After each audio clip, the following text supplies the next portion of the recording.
Hello बच्चों, कैसे हैं? उम्मीद करता हूं शानदार होंगे। बोर्ड एग्जाम की तैयारी में जुटे होंगे। Physics MP board 2025 board exam के लिए मोस्ट इंपॉर्टेंट न्यूमेरिकल क्वेश्चंस की लिस्ट आप लोगों के सामने आज। एमपी बोर्ड में लगभग 8 से 10 नंबर या कभी कभार 12 नंबर तक के न्यूमेरिकल्स आपको ऑब्जेक्टिव में यानी 1 मार्क्स में, 2 मार्क्स के क्वेश्चंस में, 3 मार्क्स में भी और कभी कभार 4 नंबर में भी न्यूमेरिकल्स पूछे जाते हैं। 70 नंबर में से 10-12 नंबर कम भी नहीं होते और बहुत ज्यादा भी नहीं, लेकिन 10 नंबर अगर जो लोग ये टारगेट करके पढ़ रहे हैं कि हमें फिजिक्स में 90 या 90 के अबव मार्क्स लाना है, तो उसके लिए आपको न्यूमेरिकल्स स्किप नहीं कर सकते, क्योंकि कई ऐसे न्यूमेरिकल्स आएंगे बच्चों जिनमें और में भी न्यूमेरिकल रहेगा। तो अगर आप सिर्फ ये सोच के पढ़ते हैं कि हम डेरिवेशन कर लेंगे, हम थ्योरीज पढ़ लेंगे, हम डिफरेंसेस पढ़ लेंगे, हम कॉन्सेप्चुअल क्वेश्चंस पढ़ लेंगे, उससे हमारा पूरा फिजिक्स कवर हो जाएगा, तो ये आपकी गलतफहमी है। क्योंकि न्यूमेरिकल्स जहां भी आएंगे, चाहे 2 मार्क्स में आए, 3 मार्क्स में आए, वहां और में भी न्यूमेरिकल्स होंगे, मतलब आपको न्यूमेरिकल से लड़ना पड़ेगा। तो आज बच्चों आपकी मदद के लिए फिजिक्स के लगभग जिन चैप्टरों से न्यूमेरिकल क्वेश्चंस बोर्ड एग्जाम्स में आते हैं, उन चैप्टर से छांट के मोस्ट इंपॉर्टेंट क्वेश्चन की लगभग 35 क्वेश्चन की लिस्ट आपके लिए है। आने वाले 15-20 मिनट में उन क्वेश्चंस पे डिस्कस करेंगे। वो क्वेश्चंस किस चैप्टर को बिलोंग करते हैं और संभव होगा तो उस क्वेश्चन में कौन से फॉर्मूले का यूज करके आप उस क्वेश्चन को सॉल्व कर पाओगे, मैं ये भी आपको बताऊंगा। एक अच्छी बात यह है कि एमपी बोर्ड में न्यूमेरिकल क्वेश्चंस बच्चों जो भी आते हैं, वो मोस्ट ऑफ द क्वेश्चन जो होंगे वो फॉर्मूला बेस्ड होंगे। मतलब आपको फॉर्मूला अगर याद है, आप फॉर्मूले में वैल्यू पुट करो, कैलकुलेशन करो छोटा सा, और आंसर निकल के आता है। मतलब बहुत ज्यादा दिमाग नहीं लगाना, बहुत ज्यादा मेहनत नहीं करना, कम मेहनत में आप ज्यादा से ज्यादा मार्क्स अचीव कर सकते हैं। तो शुरू करते हैं बच्चों। पहला क्वेश्चन पहले चैप्टर से। मैं आपको बता दूं, चैप्टर 1, चैप्टर 2, चैप्टर 3, चैप्टर 4, यानी फर्स्ट टू 4 आपको न्यूमेरिकल्स मिलेंगे। 5th चैप्टर से न्यूमेरिकल्स नहीं आते। फिर इसके बाद चैप्टर 6 और 7 से आपको न्यूमेरिकल मिल सकते हैं। चैप्टर 8 से न्यूमेरिकल्स नहीं आते। चैप्टर 9 से फिर आपको न्यूमेरिकल मिलेंगे, और चैप्टर 9 काफी बड़ा चैप्टर है, मतलब वहां से आपको ढेर सारे न्यूमेरिकल्स होते हैं। आएगा एग्जाम में एक ही, लेकिन न्यूमेरिकल्स वहां पर ढेर सारे हैं चैप्टर 9 में। इसके बाद चैप्टर 10 से न्यूमेरिकल्स नहीं आएंगे। चैप्टर 11 से कभी कभार ऑब्जेक्टिव में 1 मार्क्स में, या हो सकता है 2 मार्क्स में भी न्यूमेरिकल आ जाए। मतलब 14 में से लगभग 9 से 10 ऐसे चैप्टर्स हैं जहां से आपको न्यूमेरिकल्स मिलेंगे। तो उन्हीं चैप्टर्स के न्यूमेरिकल्स मैंने एक सीक्वेंस में, किसी से 4 क्वेश्चन, कहीं से 5 क्वेश्चन, इस तरीके की पूरी लिस्ट है। तो पहले चैप्टर से बच्चों पहला क्वेश्चन जो है, how many electrons are required to form 1 coulomb of charge.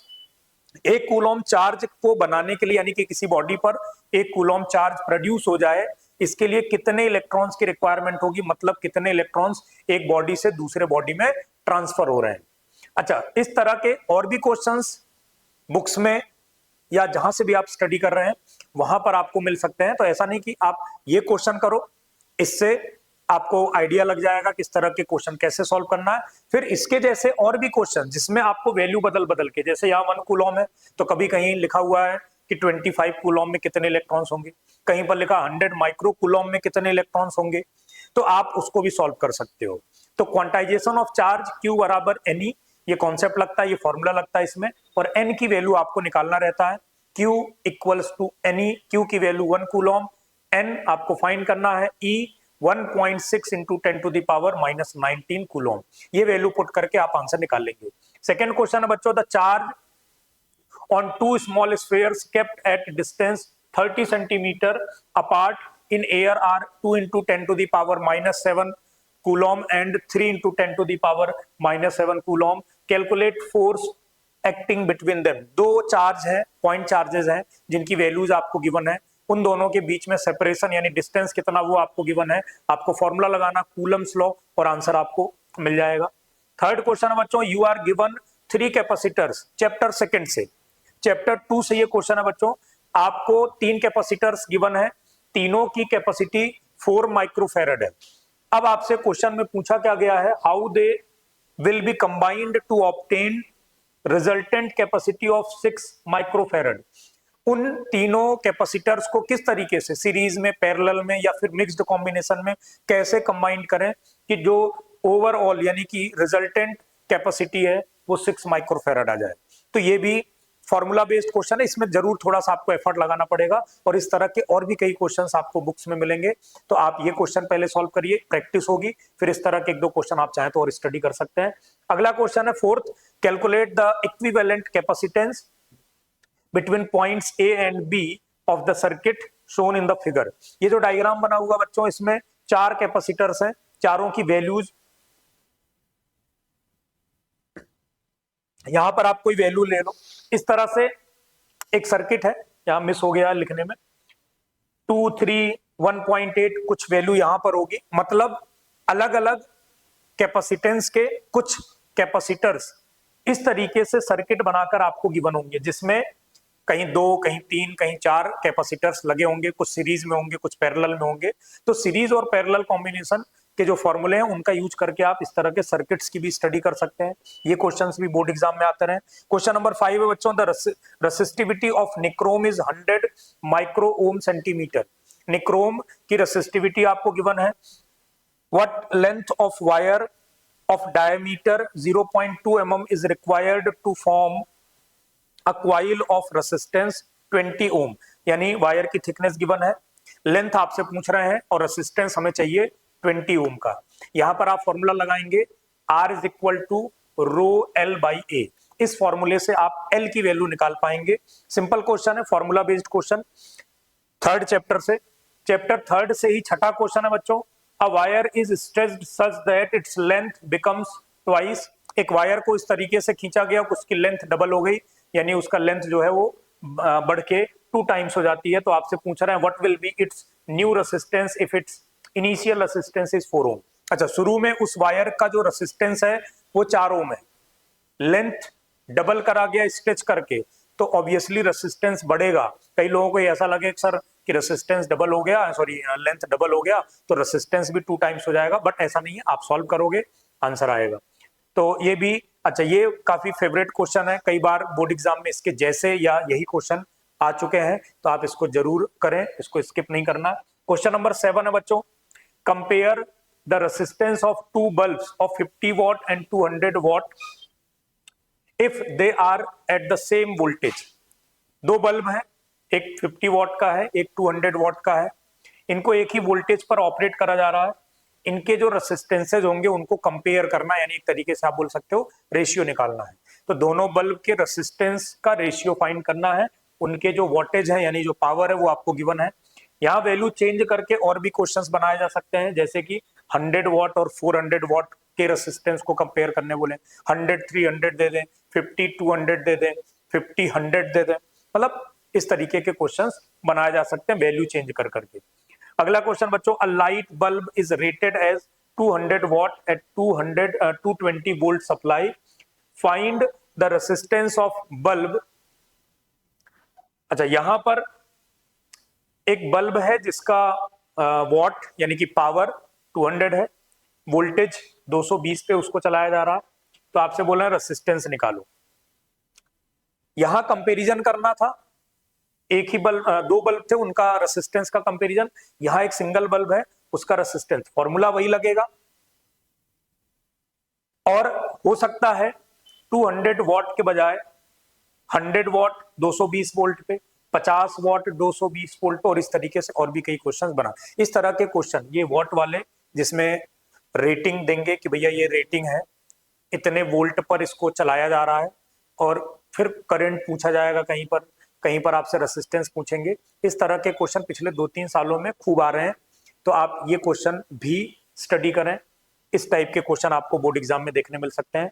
Third chapter से बच्चों 9th क्वेश्चन है, resistance of a resistance thermometer at 0 degree Celsius is 6 ohm, at 100 degree Celsius is 7 ohm, and at unknown temperature is 8 ohm. Find out that unknown temperature. मतलब एक thermometer है जिसका 0 degree Celsius पर resistance 6 ohm है। हमें मालूम होगा कि टेम्परेचर बढ़ाने पर रेसिस्टेंस इंक्रीज होता है, तो 100 डिग्री सेल्सियस 0 से 100 करा तो रेसिस्टेंस 6 से 7 हो गया। तो और ज्यादा अगर टेम्परेचर बढ़ाएंगे तो 7 से भी बढ़ेगा, तो बोल रहे हैं 7 से 8 रेसिस्टेंस हो रहा है, किस टेम्परेचर पे होगा ये पूछा जा रहा है आपसे। तो यहां पर आपको कोफिशिएंट ऑफ थर्मल कंडक्टिविटी का जो फॉर्मूला है वो फॉर्मूला यूज करके इस क्वेश्चन को सॉल्व करा जाता है।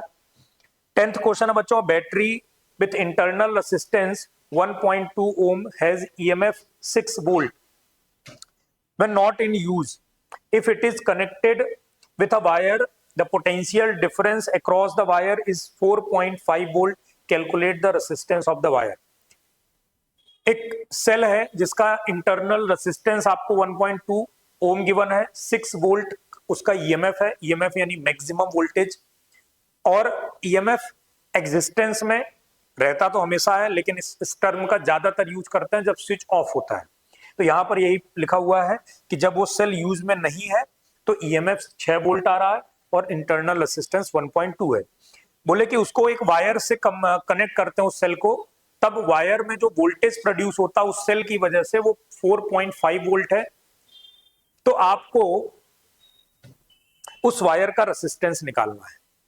अच्छा क्वेश्चन है, इस तरह के क्वेश्चंस भी पिछले 1-2 सालों में बोर्ड एग्जाम में आ चुके हैं। यहां पर आपको जो फॉर्मूला यूज करना होता है वो है इंटरनल रेसिस्टेंस का, small R is equal to capital R bracket में E अपॉन V -1। यहाँ कैपिटल आर आपको निकालना है, स्मॉल आर गिवन है, E गिवन है, V गिवन है। स्मॉल आर आपको 1.2 गिवन है, E 6 वोल्ट गिवन है, अपॉन में जो V आप पुट करेंगे उसकी वैल्यू 4.5 है। कैपिटल आर आपको निकालना है।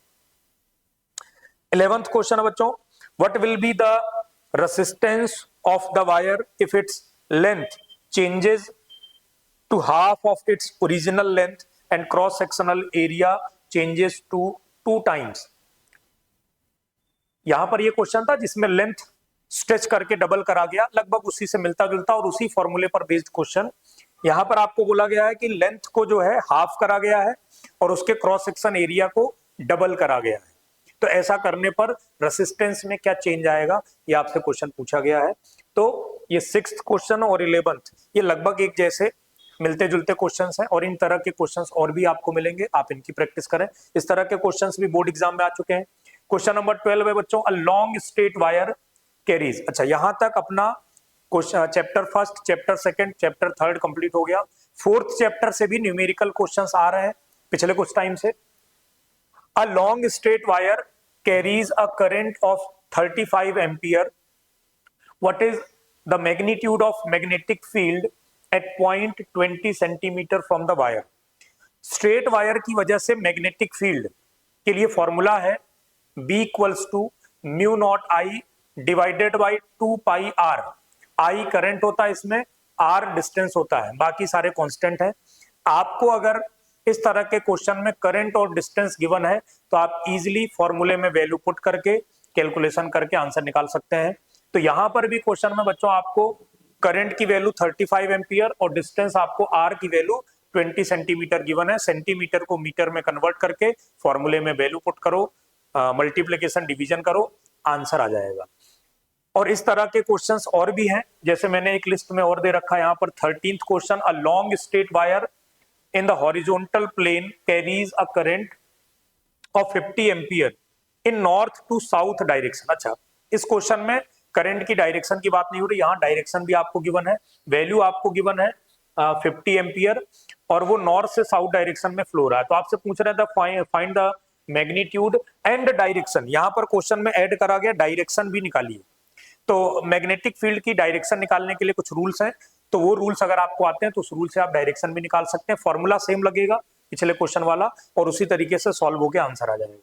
क्वेश्चन नंबर 14 है बच्चों, 2 long and parallel straight wires A and B carrying currents of 0.8 ampere and 5 ampere in the same direction are separated by a distance of 4 centimeter. Calculate the force on 10 centimeter section of wire A. Wire A और B दोनों में current flow रहा, current की value आपको given है, दोनों के बीच में डिस्टेंस कितना वो आपको गिवन है। आपको फॉर्मूला लगाना है F equals to mu naught I1 I2 into L। अच्छा, यहाँ पर L जो है वो देखो आपको अलग से दिया है कि वायर A का अब उसकी लेंथ कितनी भी हो, लेकिन उसके 10 सेंटीमीटर पोर्शन पर कितना फोर्स लगेगा तो वो निकालना। तो फॉर्मूले में आपको mu naught I1 I2 into L divided by 2 pi D.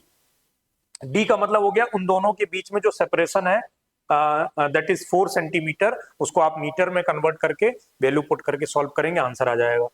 इसके बाद बच्चों question number 15, calculate the energy stored in a coil of inductance 100 henry due to flow of current 4 ampere in it. Chapter 4 के बाद chapter 5 से questions numerical generally नहीं आते, chapter number 6 से numerical आते हैं। तो 6 चैप्टर से ये क्वेश्चन है। इसके लिए फॉर्मूला होता है U is equal to half L I square. L का मतलब सेल्फ इंडक्टेंस आपको गिवन है क्वेश्चन में आपको गिवन है एल की वैल्यू 100 हेनरी है, और आई स्क्वेयर, आई मतलब करंट की वैल्यू आपको 4, मतलब बिल्कुल फॉर्मूला बेस्ड क्वेश्चन। आप फॉर्मूले में वैल्यू पुट करो, मल्टीप्लीकेशन करो, आंसर।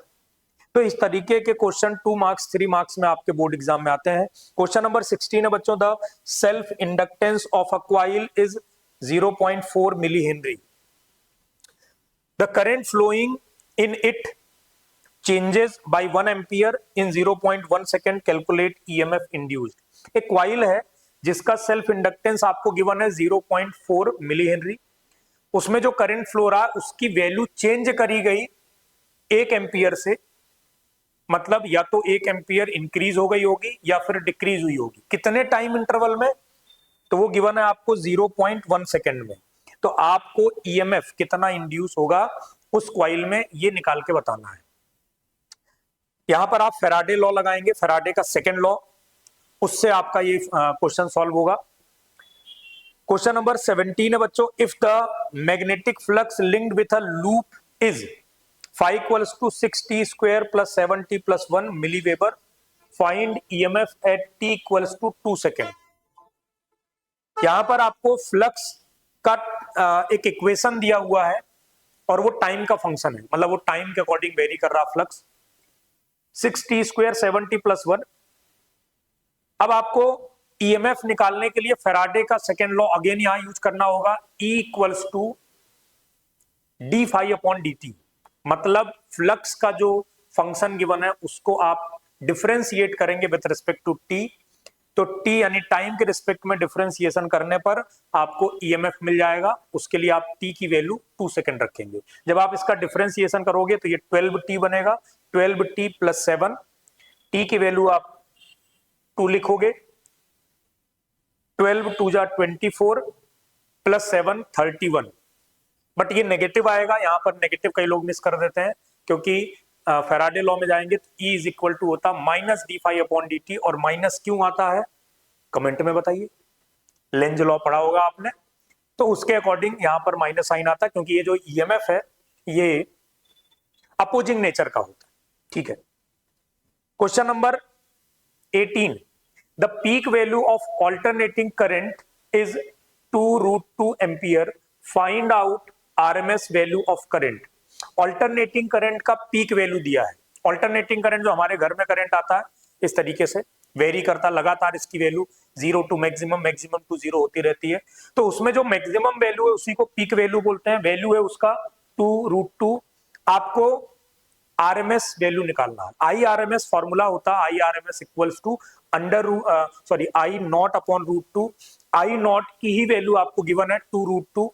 2√2 को √2 से डिवाइड करोगे, √2 कैंसिल हो जाएगा, आंसर आएगा 2 एम्पियर। कितना सिंपल क्वेश्चन है, 2 मार्क्स में, कभी कभार ऑब्जेक्टिव में, बोर्ड एग्जाम्स में आता रहता है।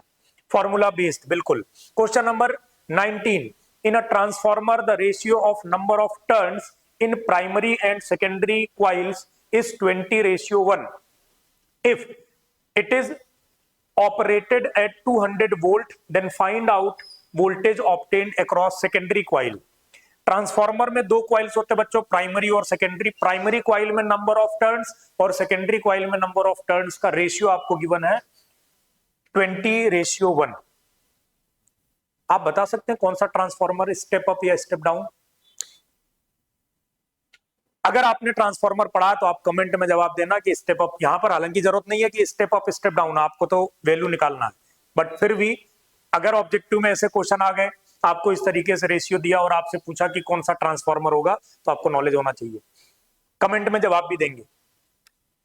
If it is operated at 200 volt, इसका मतलब इसके प्राइमरी कॉइल पर 200 वोल्ट अप्लाई करा गया है, तो आपको आउटपुट वोल्टेज यानी सेकेंडरी कॉइल पर जो वोल्टेज है वो निकालना है। यहां पर जो फॉर्मूला लगेगा बच्चों, transformation ratio R is equal to NS upon NP equals to VS upon VP। R छोड़ दीजिए, NS upon NP equals to VS upon VP।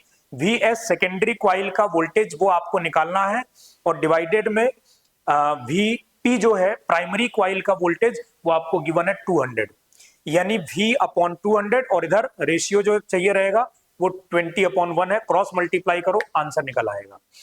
Next question है बच्चों 20th, an alternating current is expressed as I is equal to 20 sin omega t ampere, find RMS value of AC। Current का equation दिया, आपको पता है कि RMS जो alternating current है वो लगातार अपनी वैल्यू चेंज कर रहा होता है, इसलिए हमें वो जनरली इक्वेशन के फॉर्म में, जिसको हम इंस्टेंटेनियस करंट बोलते हैं, उस फॉर्म में गिवन रहता है। इसमें जो साइन ओमेगा टी के पहले ये जो नंबर है, इसी को पीक वैल्यू बोला जाता है, यानी करंट की पीक वैल्यू यहाँ पर इनडायरेक्टली 20 एम्पियर गिवन है, ये आपको पहचानना पड़ेगा। ऊपर वाला क्वेश्चन आप देखो, उसमें पीक वैल्यू आपको डायरेक्टली गिवन था 2√2 एम्पियर, और फिर आपको आरएमएस वैल्यू निकालना था। यहाँ पीक वैल्यू इक्वेशन से आपको पहले पहचानना पड़ेगा, फिर फॉर्मूले में वैल्यू पुट करोगे आप, I RMS is equal to I not upon √2, 20/√2 इसका आंसर हो जाएगा। Question number 21, an electric bulb is rated at 200 watt for a 220 volt supply. इस तरह का क्वेश्चन थर्ड चैप्टर में भी देखा था अपन ने। Find the RMS current through the bulb. यहां पर बल्ब का पावर 200 वॉट और वोल्टेज सप्लाई 220 वोल्ट है, आपको RMS करंट निकालना है। आप पावर का फॉर्मूला लगाइए, P equals to V into I, वहां से आपको RMS करंट मिल जाएगा। Question number 21, a charged capacitor of 30 microfarad is connected with a inductor of 27 millihenry. What is the angular frequency omega r of free oscillation? Free oscillation LC circuit में तब होता है जब LC सर्किट में resonance हो रहा हो, यानी रेजोनेटिंग सर्किट।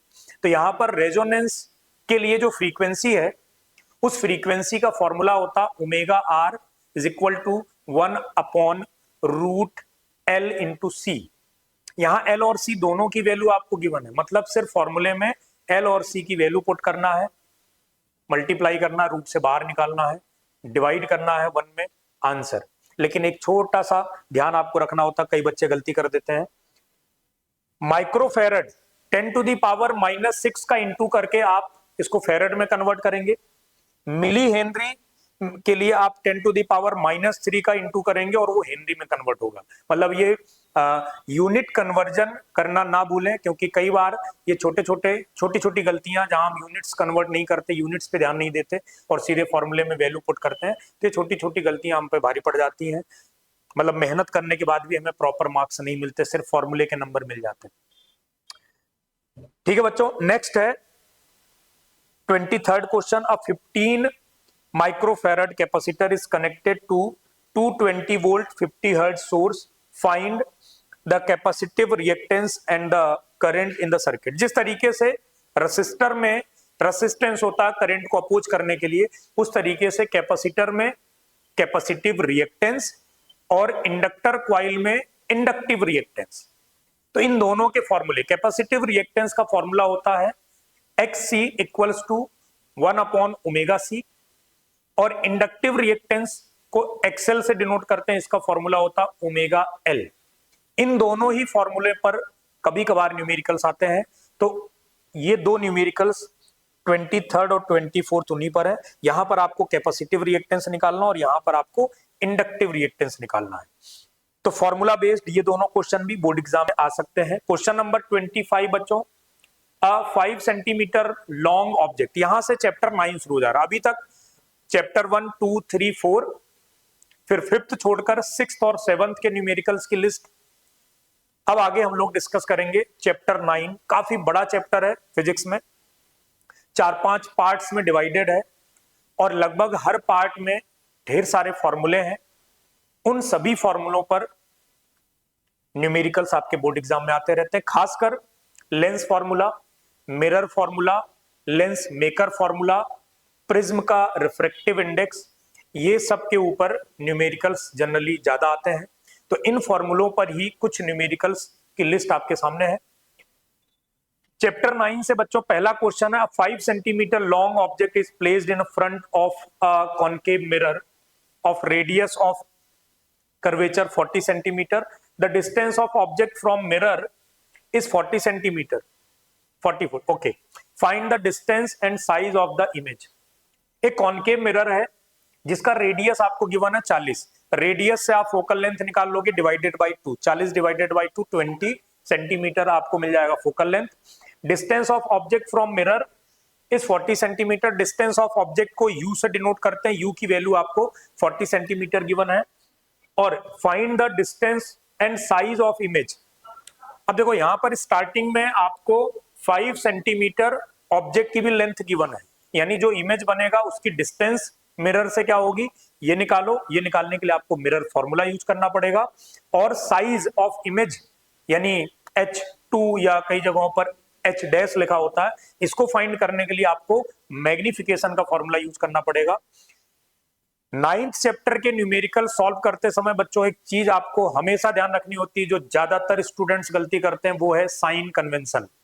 आपको इन सारी वैल्यूज में जो भी वैल्यूज आपको क्वेश्चन में गिवन होती हैं, इनमें साइन लगाना पड़ेगा अपनी तरफ से। किसी किसी वैल्यू में प्लस, कभी कभी माइनस। प्लस छूट जाए कोई दिक्कत नहीं, क्योंकि प्लस अंडरस्टूड होता है, बट माइनस छूट गया तो फिर आप आंसर सही नहीं निकाल पाएंगे। आपको लगेगा कि आपने आंसर सही निकाला, फॉर्मूले में वैल्यू पुट करके कुछ मल्टीप्लिकेशन डिवीजन करके आपने आंसर निकाला, आपको अंदर से फीलिंग आएगी कि सही है, बट एक्चुअल में वो गलत होगा अगर आपने साइन कन्वेंशन का अच्छे से यूज नहीं करा तो साइन कन्वेंशन के थोड़े से रूल्स हैं छोटे छोटे, वो आप एक बार जाके देखकर फिर आप 9th चैप्टर के न्यूमेरिकल सॉल्व करेंगे तो आपको दिक्कत नहीं आएगी, आप ज्यादा अच्छा आंसर निकाल पाएंगे। तो मिरर फॉर्मूला और मैग्निफिकेशन पर बेस्ड ये क्वेश्चन नंबर 26 है बच्चों। The radius of curvature of a plane convex lens, plano convex lens is 20 centimetre. Plano convex lens में एक तरफ प्लेन सरफेस रहता है, एक तरफ कॉन्वेक्स सरफेस। जनरली अगर डबल कॉन्वेक्स लेंस होगा तो दोनों रेडियस ऑफ कर्वेचर आपको गिवन रहेंगे।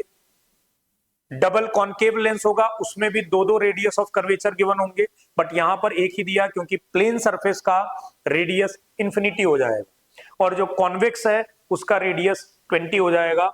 साथ में आपको बच्चों गिवन इसमें रिफ्रैक्टिव इंडेक्स ऑफ ग्लास, यानी जिस मटेरियल का ग्लास का लेंस बना उसका रिफ्रैक्टिव इंडेक्स 1.5 है, तो आपको उस प्लेनो कॉन्वेक्स लेंस का फोकल लेंथ निकालना है। यहाँ पर लेंस मेकर फॉर्मूला यूज होगा। लेंस मेकर फॉर्मूला होता है बच्चों 1/f equals to mu minus 1 bracket में, अगले ब्रैकेट में मल्टीप्लाई में 1/r1 माइनस 1/r2। आपको वैल्यूज गिवन है, आपको फोकल लेंथ निकालना वैल्यू पुट करके।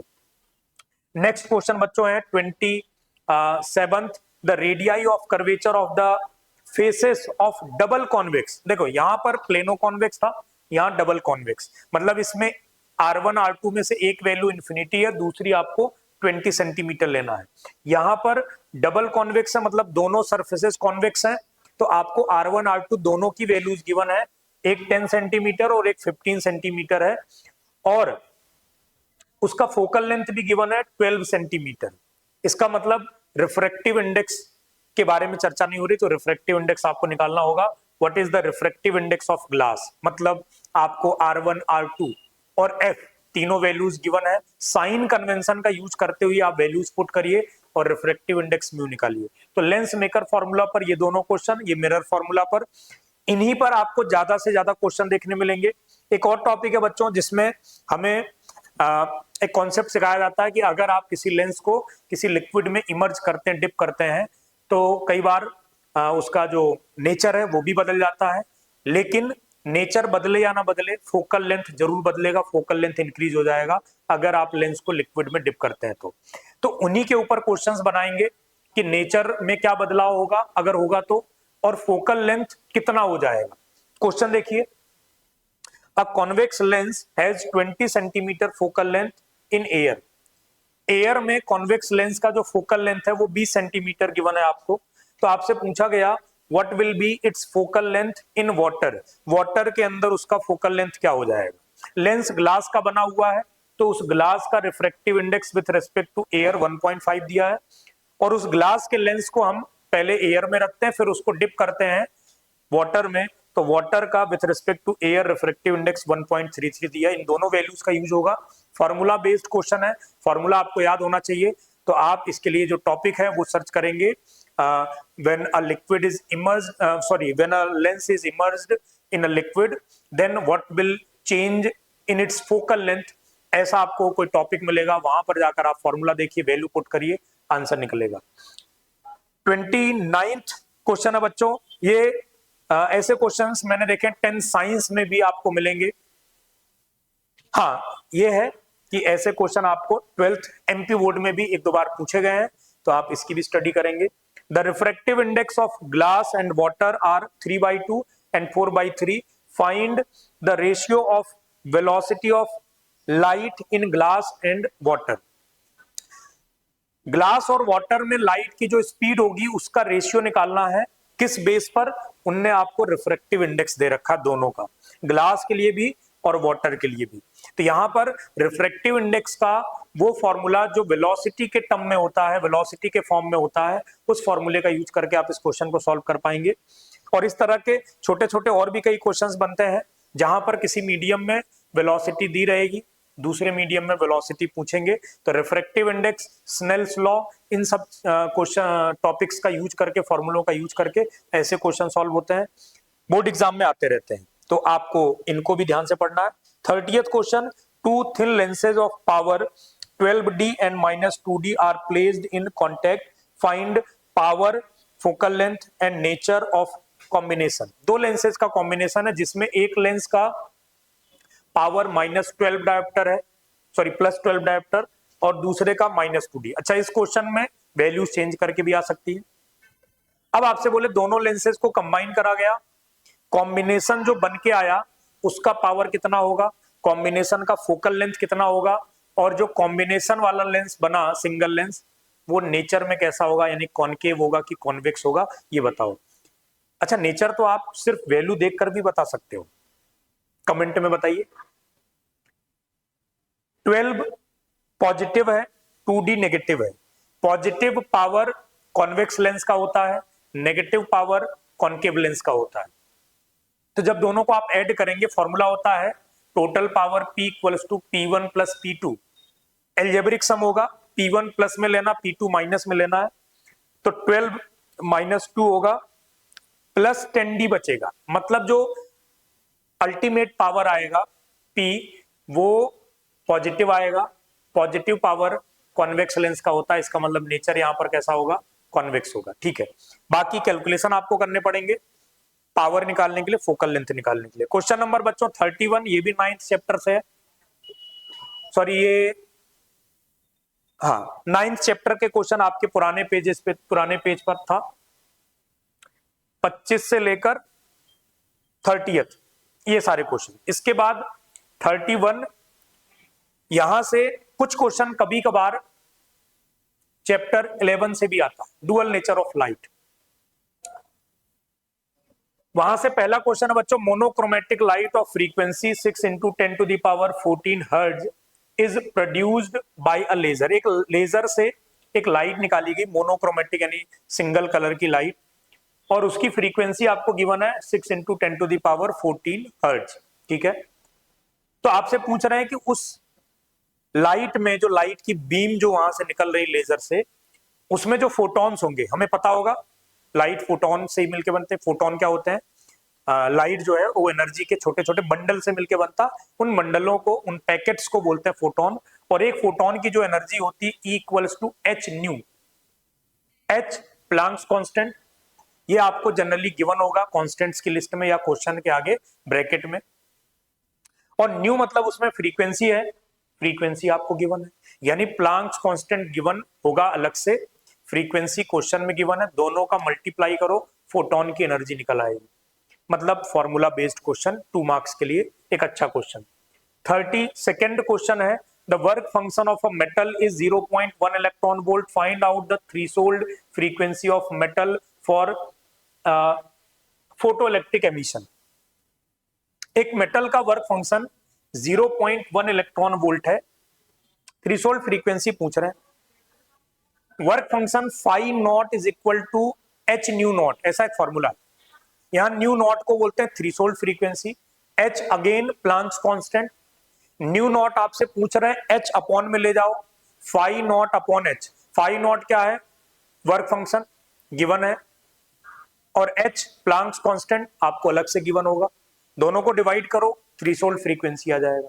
मतलब ये भी एक formula based question, board exam के लिए अच्छा क्वेश्चन। कभी कभार ऐसे क्वेश्चन आपको ऑब्जेक्टिव में मिल जाएंगे, आप साइड में जाइए, रफ पेज बनाकर उसमें गुणा भाग करो, आंसर आ जाएगा।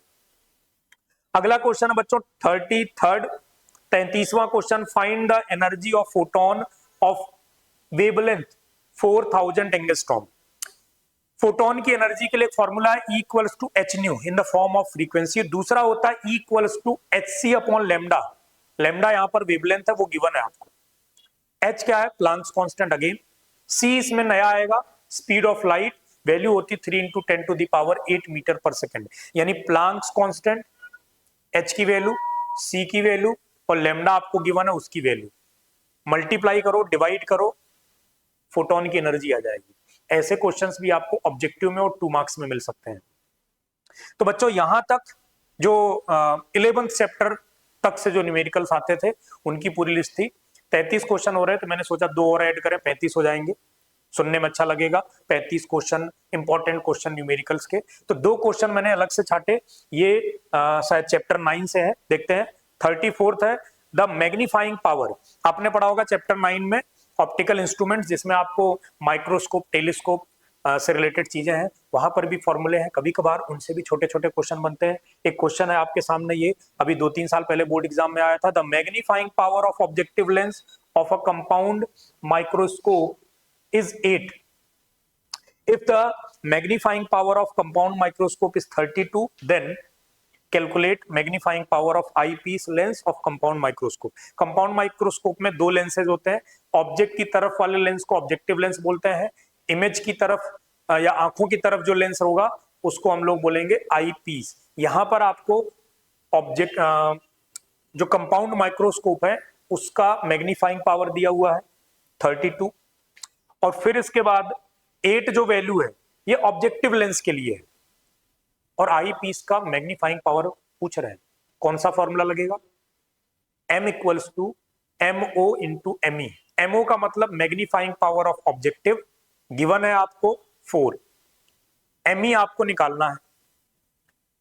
MO की वैल्यू को लेफ्ट में ले आओ, अपॉन में आ जाएगा, तो ME बराबर क्या आएगा, M/MO। M 32, MO 4, 4 divided by 32 divided by 4 कितना आएगा, 8 आएगा। इसका मतलब आंसर 8, मतलब एकदम formula based. 2 marks live question. Question number 35, the refractive index of glass prism of prism angle 60 degree is 1.5। Prism के ऊपर क्वेश्चन है, प्रिज्म के रिफ्रैक्टिव इंडेक्स के लिए एक बढ़िया डेरिवेशन है चैप्टर 9 में, उस पर बेस्ड ये क्वेश्चन है। फॉर्मूला होता mu equals to sine del M plus a/2 divided by sine a/2। यहां फॉर्मूले में a का मतलब होता है angle of prism which is given 60 degree.